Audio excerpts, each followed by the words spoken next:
Hello guys, welcome back. I do sab amuk taakhre. Nagi thai ni kakpa leng tu amuk kakre bako. Gauragi Cheiraobu numine ko di Cheiraoching haidi mamangi no panbada lawgra bani na ko. Ado sum ngasi gi dum vlog matek kara na marketing ka ba chatlugani. Maitei mukbangi Hiron ga Priya habna ro. Maming kaware. Maitei mukbangi Hiron ga Priya ga lakani dum moi ga chapmina doine chingka bado moi ga pulap tawraga haina bani chingka jena. Adugini alo Kimmary zo hojimai ma samkak piyo ya adu samkak pi hige aduga chingka bagi lotion ko chan tor kan da mo horen moi ga theknara kan da ko dum chingka bagi mate dum nama ga dum nungai na ba do hapchar age haje Kimmary gi haircut ai jam khai bani maning kyam sai bu thenan be ba ai ka bani na moi se thak ta ka lingi e ai đi làm đấy các mình akhoi man su ka ko vi Martina zo Martina zo mamang tum han da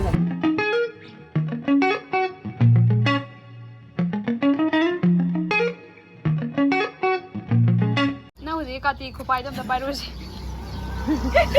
kati si bu yam na design tora Kimmary kitano ai non da Masa nalu. pai ka mai re sidi kebe tiya ni ke bang re sidi tu no da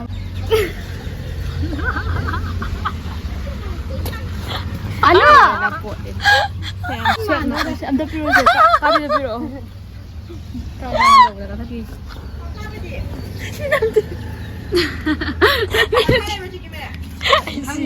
sidi as hayo re nang na kok ta khai gat hai ga pai na te sumai ma na ko tu a so ni su hai ja le adu sai se kara ka kan ya sum ka khat na sum sai ka ka khat singje mi je yam kan na ko di u de ba ko haidi mamang ye di mi am than bane ba than la da ne sum kan di la hoji ki sing khong bu di yaudri ni na kham de ko di ko sin lambi ko ko ni dum lambi ta am sa pane ba ko sin lambi pa de hi da ado ngasi di yam pak u de ado u buri ui ado Martina ibani su loi di lotion de da Hiron hoi do la ani budi hai ba ko do lak tri ado di kitang nungsa kitang nemdar akana chat na nungai da ko ado haji so sa li ti ni machinda lai di na yang wai wa sa wa hang ai sai jan han tilai kun bi ahin da tilai kun bi su hai ba do tilai kun mapi de ge adi ga ina khot lu ba gi ko anga mo lai haji ko ka mi na hang an ko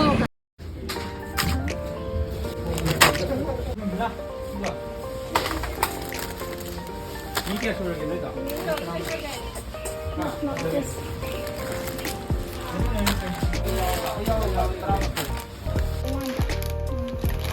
anh em cần những bảo tạc rồi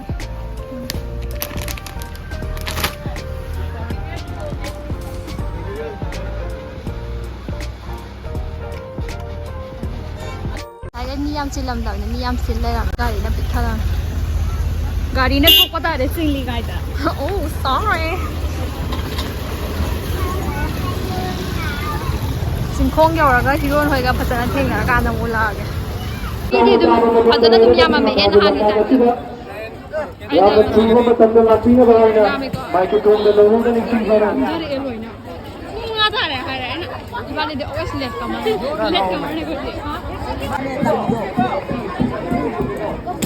ko nang mga han ay yam na full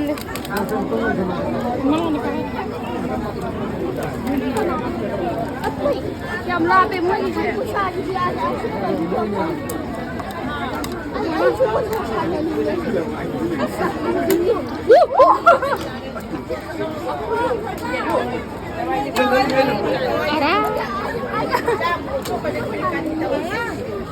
Kai de holi de ba. Ai yo gori.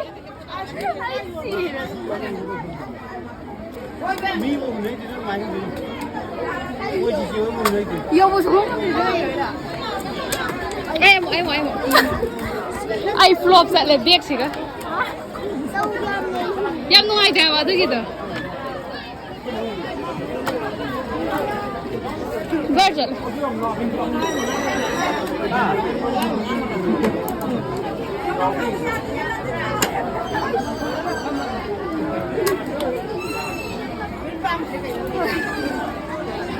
Malenya dure. Malenya ibani tattore wa ban. Sim da kala khazida. Mutti bo yogdri.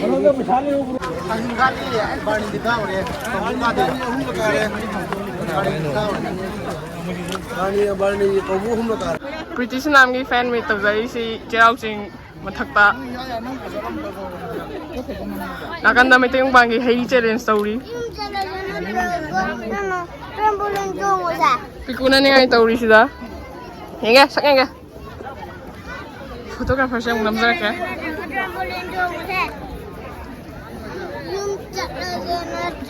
Trampoline jump. Yes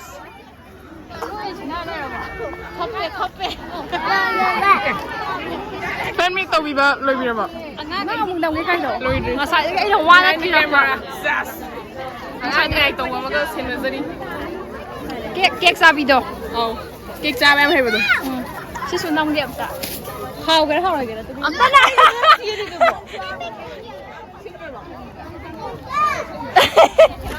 Kai.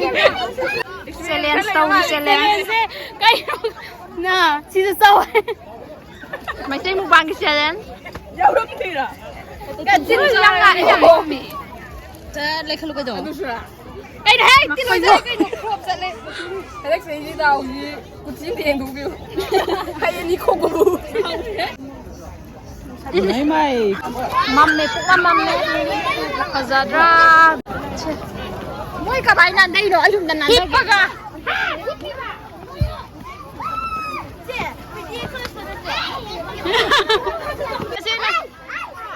Tu sani ko. Ai din nan dai ni. Nan da ta ba ilu be lu ga. Wait.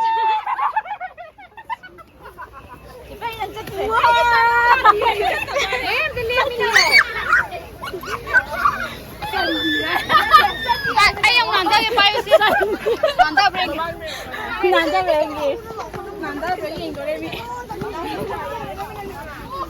Pusi tala kani anang di data dana. Ayo tahu. Tahu ni bawa apa tahu sih sih ni. Enggak mau macam ni. Angang mana? Nanda deh. Mau jadi mau ya? Mau juga. Ayo nanda deh. Nanda lu orang. Pasal lo. Pasal tu view je.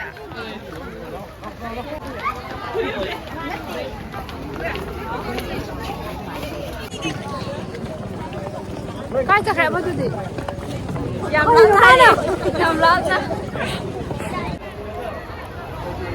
Makada kumdare ya.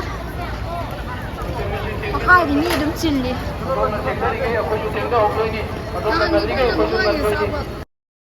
Kiki. Sayang wasa.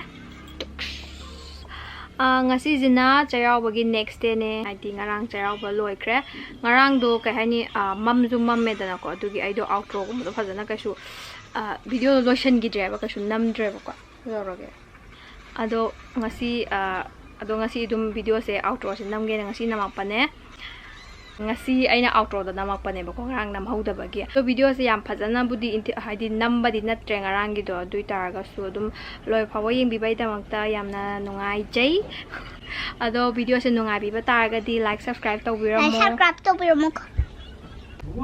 ai sai gi pot ama hangam bane ba ko du ka yangom tiango sanggare magi oi gare magi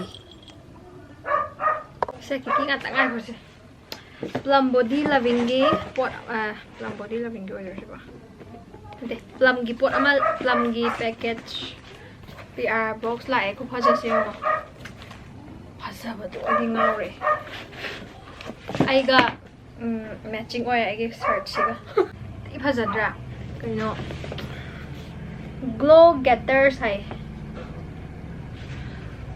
video se tonga budi sembam thok pane budi se phaja ba mai nam ning kra nam phasai hang tok se kai kai yaw gi yeng si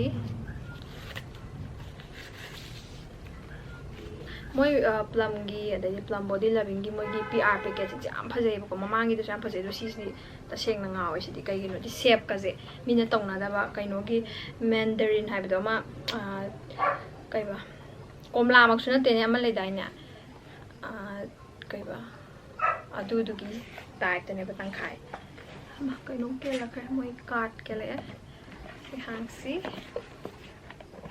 tada kai no oh aina adum season aba aina pamja ba ama kai no do vitamin C gi 15% serum do adugi range ne moi gi se sidana face wash lai re sidana toner sidana vitamin C gi serum do lai re aduga sisina moisturizer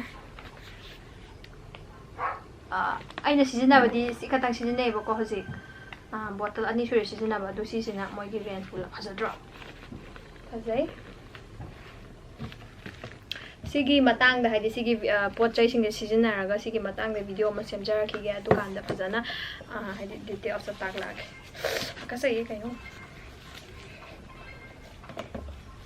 but plum gi production sidi adum aina 100% thaja ba thamme kai no dum nungai gani habi khange anda ju dum nungai ba ni na ko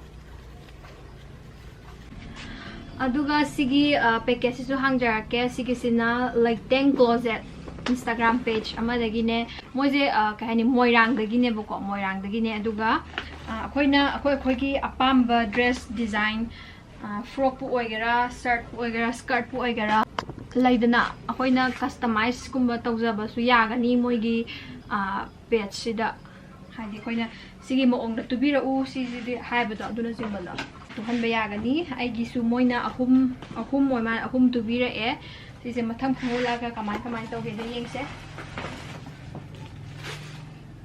ado mogi lighting closet ki Instagram page swai da hapcharam ge do mogi phone number hapcharam ge som na ke haini adum pau phongna bina ba som gi order tawgi ko ado han de se sigi black ki piece da white polka dot sai dai na adaina namme aduga frog ne phajalo male mari ki na so hape ai lit laga uchara ke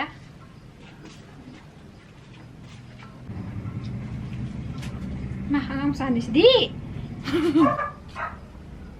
yang hangam sama tugas da mari ki na hape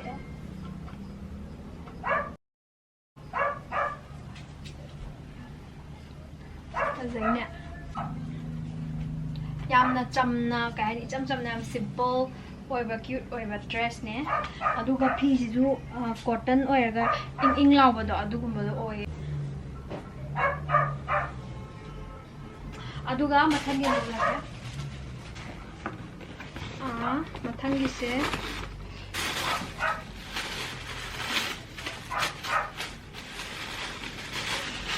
se so black ki name black color da KFC yam sasan gra aduga sisena asang bi de ne bako sigi design de aina khanjagi bane adi manung lugumba long sleeve ama lit laganda haina mathakta litpado yam phajaba aina photo ma thengnagi bako adugi design to khan bane sisena sisu maning de yawe haina ki na mari yawe aduga magi fabric ki print is main tawre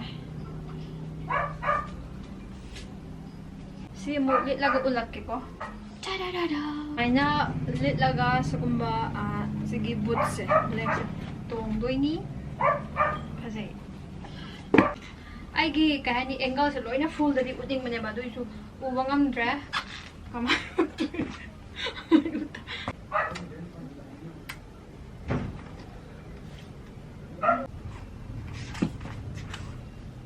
hai engmak ai ko bisa bala si ali si